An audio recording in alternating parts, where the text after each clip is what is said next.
கஷ்டமான விஷயம். அர்ஜுனனை கொல்ல முடியாது, பாஞ்சாலி தனது துகில களைய மாட்டாள், கிருஷ்ணனை கட்டி போட முடியாது.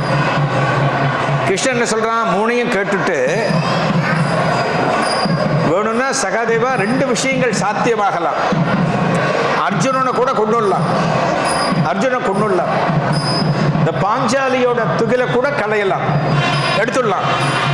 ஆனா என்ன கட்டி போட முடியாது, என்ன யாராலையுமே கட்டி போட முடியாது அப்படிங்கிறான் கிருஷ்ணன். என்ன பண்றான், உன்னை நான் கட்டி போடுறேன்னு சொல்லிட்டு சகாதேவன் தியானத்தில் உட்கார்றான். ஒரு தியானத்தில் உட்காருகிற போது நம்மால் எல்லாவற்றையும் சாதிக்க முடியும். அதாவது கடல் அலையை நிறுத்த முடியும், ஒரு அருவியின் போக்கை நிறுத்த முடியும், காற்றை நிறுத்த முடியும், எல்லாவற்றையும் செய்ய முடியும். ஒரு தவசீலரால பண்ண முடியும். இவன் மிகச்சிறந்த தவசீலர். சகாதேவன் என்ன பண்றான், நான் உன்னை கட்டி போட போறேன்னு உட்கார்ந்து தவம் இருக்கான். கிருஷ்ணபுரன் என்ன பண்றார், டக்குன்னு ஒரு 1000 வடிவங்கள் எடுக்கிறார். ஒருத்தர் தானே கட்டி போட முடியும், ஒரு 1000 வடிவங்கள் எடுக்கிறார். எங்க பார்த்தாலும் கிருஷ்ணனா இருக்கார். அப்படி இருக்கிற போது இவருடைய தவம் தொடர்ந்து கொண்டே இருக்கிறது. இவன் தவத்தை விடல, தொடர்ந்து பண்ணிட்டு இருக்கான். இவருடைய தவத்தின் வலிமையால என்ன ஆகுது அப்படின்னா, அத்தனை கிருஷ்ணரும் மெல்ல மெல்ல மெல்ல ஒன்றாகிறது. ஒன்றாகி அந்த கிருஷ்ணன் ஒரு இடத்துல நிலைக்குத்தி நிற்கிற போது சொல்கிறாராம், சகாதேவா உன்னால் எல்லாம் சாத்தியம், எனக்கு புரிகிறது, இந்த போர் நடந்தே தீர வேண்டும். உன்னுடைய அன்பின் காரணமாக நீ என்னை கட்டி போட நினைத்தாய், உன்னுடைய அன்புக்கு நானும் கட்டுப்பட்டு விட்டேன். இந்த அன்பு எல்லோரிடமும் இருந்தால் இந்த போரை தவிர்க்க முடியும், ஆனால் கௌரவர்களிடம் அது இல்லை அப்படின்னு கிருஷ்ண பரமாத்மா சொன்னார். ஒரு அன்புங்கிற ஒரு விஷயத்தினால தெய்வத்தையே நாம் கட்டி போட முடியும். எவ்வளவு பெரிய விஷயம் பாருங்க. ஒரு அன்பு நமக்கு இருந்தாச்சு அப்படின்னா தெய்வத்தை கட்டி போடலாம், தெய்வமே நம்ம கையில கொண்டு வரலாம், நாம சொல்வதை தெய்வமே கேட்கும். அந்த அன்புக்கு தான் இன்றைக்கு நாம் இயங்குகிறோம். அன்பு அப்படின்னு சொல்லும்போது முதல்ல அன்பை நாம் எங்கிருந்து பெற முடியும் அப்படின்னா தெய்வத்திடமிருந்து பெற முடியும், தாயிடம் இருந்து பெற முடியும். உலகத்தில் தாயின் அன்புக்கு நிகரான ஒரு அன்பு வேறு எங்கேயுமே இல்லை என்று சொல்லப்படுகிறது. அம்மா தன்னோட குழந்தைக்கு கொடுக்கக்கூடிய அன்பு தான் ஒரு நிரந்தரமான நிலையான அன்பு. பட்டினத்தார், அதாவது பூம்புகார்ல அவதாரம் பண்ண திருவெண்காடர் என்கிற பட்டினத்தார் சன்னியாசியாகி வீட்டை விட்டு புறப்படுகிற போது தனது தாய்க்கு ஒரே ஒரு வாக்குறுதி மட்டும் கொடுத்தார். அவ அம்மா கேட்டாங்க, இத்தனை செல்வத்தை விட்டுட்டு நீ ஓட்டாண்டியாக செல்கிறாயே, அனைத்தையும் துறந்து செல்கிறாயே, நீ எந்த இன்பத்தை காணப்போகிறாய் அப்படின்னு கேட்கிறாங்க.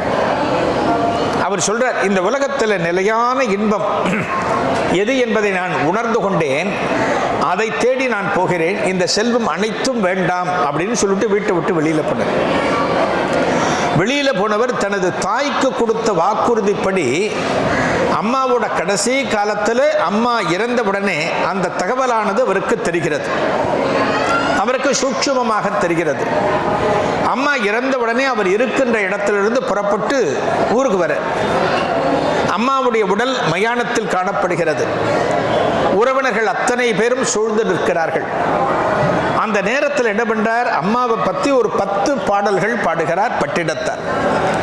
எப்பேற்பட்ட துறவியாக இருந்தாலும் அந்த துறவிக்கு தாயின் மேல் இருக்கக்கூடிய அன்புங்கிறது எந்த காலத்திலும் அதற்கு விதிவிலக்கே இல்லை. அம்மா மேல அன்பு வச்சிருக்கலாம் அப்படின்னு சாஸ்திரம் சொல்கிறது. அதாவது எல்லாவற்றையும் துறந்தாலுமே அம்மாவை நான் துறக்க முடியாது, அம்மா தான் என்னுடைய முதல் தெய்வம், அம்மா வழங்கின அந்த அன்புக்கு ஈடு இணை நான் எதுவுமே கொடுக்க முடியாது என்பது போல இந்த மயானத்துக்கு வந்து அம்மாவுடைய உடலை சுற்றி இருந்த காய்ந்த விறகுகள் அத்தனையும் அப்புறப்படுத்தி விட்டு அவர் என்ன பண்றாராம், வாழை மட்டை, பச்சை வாழை மட்டை எடுத்து அம்மா மேல அடுக்கிறாராம். அடிக்கிட்டு அதை தீ பற்ற வைக்கிறார். 10 பாடல்களை அப்ப பாடுகிறார். அந்த பச்சை மட்டை அத்தனையும் அப்படி எரிகிறது, தாயின் உடலும் எரிகிறது. அதே போல ஆதிசங்கரும் தனது தாய்க்கு கொடுத்த வாக்குப்படி கடைசி காலத்தில் அவர் இமயமலையில் இருந்தபோது தாய் இறந்து விட்டார்னு தெரிஞ்ச உடனே காலடிக்கு ஆகாய மார்க்கமாக வருகிறார். வந்து அம்மாவுக்கு என்னென்ன கடன்கள் செய்யணுமோ அனைத்தையும் செய்துவிட்டு அதன் பிறகு அவர் திரும்ப போறார்னு நம்ம பார்க்கிறோம். ஆக தாயை மிஞ்சின சக்தி அப்படிங்கிறது எதுவுமே கிடையாது. அன்புங்கிறதால நமக்கு எங்கிருந்து நமக்கு தெரியறது? அம்மா நமக்கு கொடுக்கக்கூடிய அந்த பாசத்தில் இருந்துதான் தாய்ப்பற்று அப்படிங்கிறத பற்றி நம்ம புரிந்து கொள்கிறோம். இந்த அன்புங்கிறது நம்ம கிட்ட இல்லாதனால தான் நம்ம கிட்ட என்னென்ன வளருதுன்னா துர்குணங்கள் வளர்கின்றன. மற்றவர்கள் மேல பொறாமை, மற்றவர்களுடைய வளர்ச்சியை பார்த்து ஒரு எரிச்சல், இதெல்லாம் ஏன் நமக்கு வருதுன்னா நம்ம கிட்ட அன்பு இல்லாதனால. இந்த அன்புங்கிற அந்த குணம் நமக்குள்ள இருந்துடுத்து அப்படின்னா நம்ம யாரை பார்த்தாலும் சகல ஜீவராசிகளையும் நாம் ஒன்றாக நினைப்போம். ஒரு கோழியாகட்டும், ஒரு நாயாகட்டும், ஒரு பூனையாகட்டும், அதுவும் ஒரு ஜீவராசி தானே. அதுக்கு பசிக்குமே, அதுக்கு தாகம் எடுக்குமே, அதுக்கு நம்ம ஏதாவது கொடுக்கணுமே அப்படிங்கிற எண்ணமானது நமக்கு வரும். அதுதான் அன்பின் அடிப்படை. அன்பு அங்கிருந்து தான் துவங்கும். சகல ஜீவராசிகள் மீதும் நாம் செலுத்தக்கூடிய அன்பு தான் அந்த பேரன்பு அப்படிங்கிற ஒரு நிலைக்கு நம்மை கொண்டு செல்லும். ஒரு சின்ன காட்டுல ஒரு சின்ன குளம், இந்த குளத்துல மீன்கள்லாம் இருக்கு. ஒரு நல்ல வெயில் காலம், கோடை காலம் வருது. இந்த கோடை காலம் வருகிறப்ப என்னாகும், அந்த குளத்தில் இருக்கிற ஜலம் மெல்ல மெல்ல மெல்ல சுருங்க ஆரம்பிக்கும். வெயிலோட தாக்கத்தினால சுருங்க ஆரம்பிக்கும். அப்படி தண்ணீர் ரொம்ப சுருங்குகிற போது ரொம்ப கொஞ்சமான தண்ணீர் இருக்கு. அந்த தண்ணீரில் வசிக்கக்கூடிய மீன்கள் கஷ்டப்படுறது. என்னடா அது, இன்னும் கொஞ்ச நாள்ல வெயில் அதிகமாச்சுன்னா இந்த தண்ணீர் முற்றிலுமாக வற்றி போய் விடுமே, அப்ப நம்மால வாழ முடியாதே, நாம என்ன செய்ய முடியும், நாம் இறந்து விடுவோமே அப்படின்னு மீன்கள் யோசிக்குது. அந்த சமயத்தில் ஒரு மான் வந்து இந்த குளத்துல தண்ணீர் குடிக்க வருகிறது. ஒரு மான் வருது. அந்த மான் வந்த உடனே இந்த மீன்லாம் சொல்றது, மான் கிட்ட சொல்றது, ஏ மானே, இந்த குளத்துல ரொம்ப தண்ணி கம்மியா இருக்கு, நீ எல்லாம் வந்து அடிக்கடி தண்ணி குடிக்க ஆரம்பிச்சா தண்ணி குறைஞ்சிடும், நாங்கெல்லாம் இறந்து போயிடுவோம், நீ வேற ஏதாவது தண்ணீர் அதிகமாக இருக்கக்கூடிய ஒரு இடத்துல நீ தண்ணீர் குடிக்கலாமே அப்படின்னு மீன் சொல்றது. உடனே அந்த மான் அதை ஏத்துக்கிறது. ஆமாமா, நீ சொல்றது கரெக்டு தான், என்னால பல இடத்துக்கு போக முடியும், ஆனா நீங்க தண்ணீருக்குள்ள மட்டும்தான் இருக்க முடியும், நான் இன்னொரு இடத்துல போய் தண்ணி தாகத்தை தீர்த்துக்கிறேன் அப்படின்னு மான் போயிடுச்சு. கொஞ்ச நாள் போறது, காட்டுல மழை பெய்கிறது, வெயில் காலம் மாறுகிறது, மழை பெஞ்சு அந்த குளத்துல தண்ணீர் நிறைய காணப்படுகிறது. அப்ப அந்த மான் இந்த இடத்துக்கு தண்ணீர் குடிக்கிறதுக்காக வருது. தண்ணீர் குடிக்கிறதுக்காக வருகிற போது அந்த மீன் என்ன பண்றது, துள்ளி குதிச்சு முன்னாடி போயிட்டு, ஏ மானே மானே, இந்த குளத்துல தண்ணீர் குடிக்காத அப்படிங்கிறது. மானுக்கு ஆச்சரியம், என்னப்பா தண்ணி இல்லாதப்ப நீ குடிக்க வேணான்னு சொன்ன, கரெக்ட், இப்ப தண்ணி நிறைய இருக்கே, நான் குடிச்சா என்ன ஆக போறதுன்னு கேட்கறது. அதுக்கு இல்லை, இங்க ஒரு முதலை இருக்கு, அந்த முதல்ல உன்னை கவ்விடும், நீ தண்ணி குடிக்க வராதன்னு சொன்ன உடனே அந்த மான் நன்றியோடு திரும்பியதாக ஒரு கதை. இது எதன் வெளிப்பாடு அப்படின்னா, நம்ம அன்போடு இருந்தோம் என்றால் நாம் பல சந்தர்ப்பங்களில் காப்பாற்றப்படுவோம்.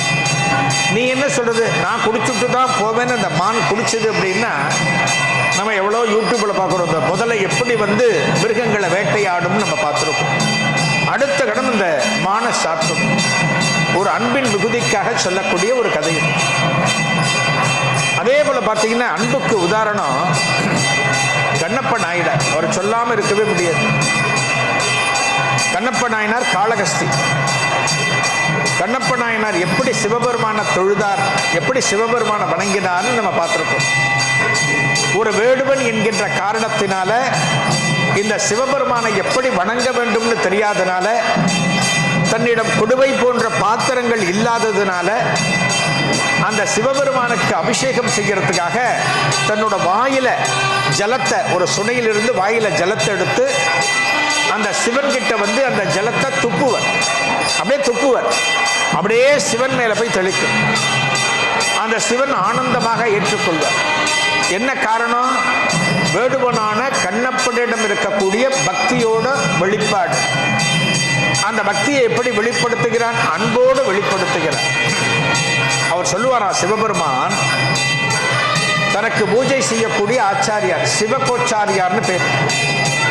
அந்த ஆச்சாரியார் தான் தர்ம பூஜை பண்ணுவார். நகரத்திலிருந்து காட்டுக்கு வந்து இந்த சிவபெருமானுக்கு டெய்லி அபிஷேகம் பண்ணுவார். அவர்கிட்ட சொல்லுவாராம் சிவபெருமான், கனவுல போய் சொல்றாராம், நீங்களும் தான் எனக்கு அபிஷேகம் பண்றீர்கள் தினமும், ஒரு நாளைக்கு கண்ணப்ப நாயனார் எப்படி எனக்கு அபிஷேகம் பண்றாருன்னு பாருங்கோ, அந்த அன்பின் வெளிப்பாடு உங்களால் புரிஞ்சுக்க முடியும் அப்படின்னு சிவபெருமான் சொல்கிறார். அப்படின்னா தன்னை வணங்கக்கூடிய ஒரு ஆச்சாரியரை விட இந்த வேடுவனான கண்ணப்பனது பக்தி அந்த சிவபெருமானுக்கு பிடிச்சிருக்கு அப்படின்னா அன்பின் வெளிப்பாடு. அவர் எல்லாவற்றையும் சொல்லுவாராம். அதாவது கண்ணப்ப நாயனார் தனது வாயில் இருந்து ஜலத்தை உமிழ்கிற போது அந்த ஜலமானது கங்கை தீர்த்தத்தை விட புனிதமாக எனக்கு பட்டது அப்படின்னு ஈஸ்வரன் சொல்றாராம். இது வாயிலேருந்து வர தண்ணி, வாயில வச்சு கொப்பளிக்கிற தண்ணி கங்கை நீரை விட எனக்கு புனிதமா இருந்தது. அதே போல அவன் தலையில சூடி இருக்கிற பலன், பூவெல்லாம் என்ன பண்ணுவான் கண்ணப்ப நாயனார், அவனுக்கு பூ எடுத்துட்டு எப்படி எடுத்துட்டு வரணும்னு தெரியாது, காட்டுல பூக்களை படிச்சு அதை தன்னோட குடுமையில சொருகி வச்சுப்பான். பெரிய குடுமி இருக்கும், அந்த குடுமையில சொருகி வச்சு சிவபெருமான்கிட்ட வந்து அந்த குடுமையிலேருந்து எடுத்து ஒவ்வொரு பூவாக வைப்பான். ஆண்டாள் கதையில பார்ப்போம் இல்லையா, ஆண்டாள் சூடின மாலை தான் பெருமாளுக்கு நித்தமும் சூடுவார். பெருமாள் அந்த மாலையை ஏற்றுக்கொண்டார்னு பார்த்தோம். அதே போல இந்த பூக்களை சிவபெருமான் ஏற்றுக்கொள்கிறார். அவர் சொல்லுவாரா, சிவபெருமான் சொல்லுவாரா, இந்த கண்ணப்ப நாயனார் எனக்கு சூட்டுகிற மலர்கள் பிரம்மதேவனும் மகாவிஷ்ணுவும் தேவர்களும் எனக்கு அணிவிக்கிற மலர்களை விட மிகவும் உகந்த மலராகப்படுகிறது அப்படின்னு கண்ணப்ப நாயனார் கொடுத்த பூவை பற்றி சிவபெருமான் சொல்லுவார். அதே போல நிவேதனம், இவன் என்ன நிவேதனம் வச்சான் கண்ணப்ப நாயனார், அசைவத்தை வைக்கிறான். ஏன்னா அவனுக்கு சைவம் தெரியாது, சாப்பாடு சக்கரை புகழ் அதெல்லாம் அவனுக்கு தெரியாது. அவன் என்ன பண்றான், அசைவம். காட்டுல வேட்டையாடி அந்த வேட்டையாடினதை நெருப்புல சுட்டு அதை தான் சாப்பிட்டு பார்த்து எவையெல்லாம் பதமாக காணப்படுகிறதோ அவற்றை கொண்டு போய் சிவனுக்கு நிவேதனம் பண்ணுவான். சிவபெருமான் சொல்லுவார், எனக்கு நிவேதனம் செய்கிற எத்தனையோ சுத்தான்னங்களை விட, எத்தனையோ உணவு வகைகளை விட இந்த கண்ணப்ப நாயனார் எனக்கு செய்கிற நிவேத்தியமானது மிகவும் நான் ஏற்றுக்கொள்ளத்தக்கதாக இருக்கிறது அப்படிங்கிறார். இதுதான் அன்பு. அதாவது கடவுள் எதை நம்ம கிட்ட எதிர்பார்க்கிறார் அப்படின்னா, நான் அடிக்கடி சொல்லுவேன், நம்ம கிட்ட உண்மையான அன்பு, உண்மையான பக்தி, அதோட